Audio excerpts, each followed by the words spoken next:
De l'émir Abdelkader, lettre aux Français, conclusion générale de l'épître, suite. Les Grecs, eux aussi, furent une nation d'un grand pouvoir. Ils passaient pour descendre de Yunan, fils de Japhat, fils de Noé, tiré de ses lombes. Dans le texte de la loi mosaïque, Yunan est appelé Yaphan avec une consonne F qui se rapproche du Vav, d'où la déformation arabe en Yunan. Les régions où ils vivaient étaient celles de Rumat Aili, d'Antuli et de Kirman. Ils avaient pour frères de race les Latins, installés plus à l'ouest. Alexandre, qui domina les rois de son temps et les vainquit, était issu des Grecs. On prétend qu'il exerça son autorité sur quelques 35 rois. Des Grecs aussi sont issus les plus célèbres des philosophes, ainsi Aristote, le maître d'Alexandre, qui habitait la ville d'Athènes. Mais ce philosophe, le plus grand sans conteste parmi les créatures, tenait lui-même sa philosophie de Platon le grec. Il avait appris l'habitude d'enseigner en se promenant sous un portique qu'il abritait de la chaleur du soleil, d'où le nom de péripatéticien donné à ses disciples. Platon, quant à lui, avait été l'élève de Socrate, connu aussi sous le sobriquet de Socrate la jarre, car il habitait une grande jarre d'argile qu'il avait choisie pour demeure. Mais le peuple avait tué Socrate quand celui-ci s'était insurgé contre l'adoration des idoles. On sait par ailleurs que Socrate tenait à son tour la science de Pythagore, grec également, qu'il avait prise lui-même de Thalys, le philosophe de Malathia, Thalys pour sa part l'ayant reçu de Lourman, le philosophe bien connu.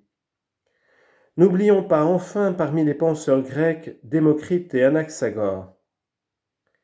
C'est Aristote, on le sait, qui traduisit les livres d'Hermès, le 3 fois privilégié, de la langue égyptienne dans la langue grecque, expliquant ce qui s'y trouvait de science, de philosophie et de formules de talisman.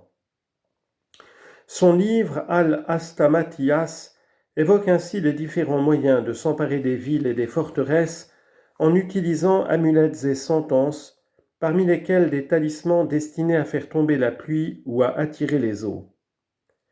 Quant à l'ouvrage intitulé Al-Ashtirataché, il contient des précisions sur le déplacement de la lune dans les maisons et sur les différentes conjonctions astrales.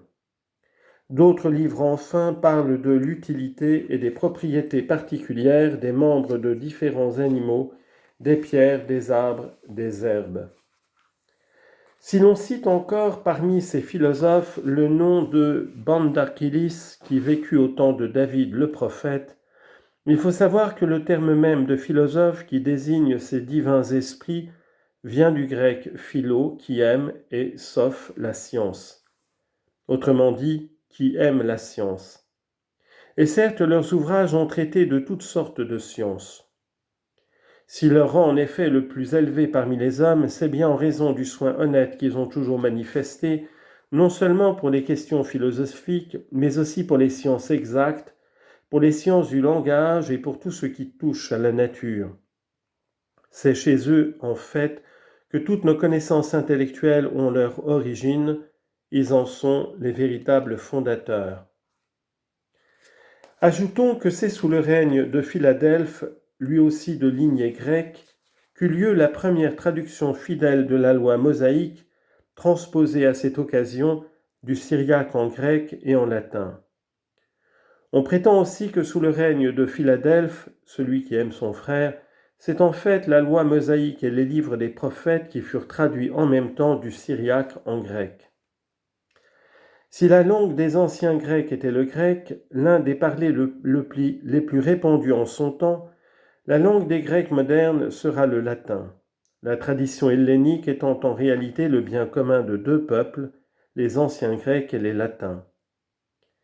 Les Romains, quant à eux, sont le fruit d'un mélange de diverses tribus issues des Latins, ce sont donc des frères des Grecs.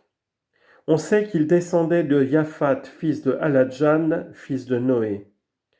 Leur empire s'étendait de la partie occidentale du golfe de Constantinople jusqu'au pays des Francs. Sa fondation était très ancienne. Le premier souverain en avait été El-Qash, fils de Shatrash, fils de Job, qui vivait un peu après l'an 4000 de la création. Puis le pouvoir vint à son fils et à ses deux petits-fils, Romulus et Rémus, qui tracèrent les limites de la ville de Rome, événement que l'on date environ de l'an 4500 de la création.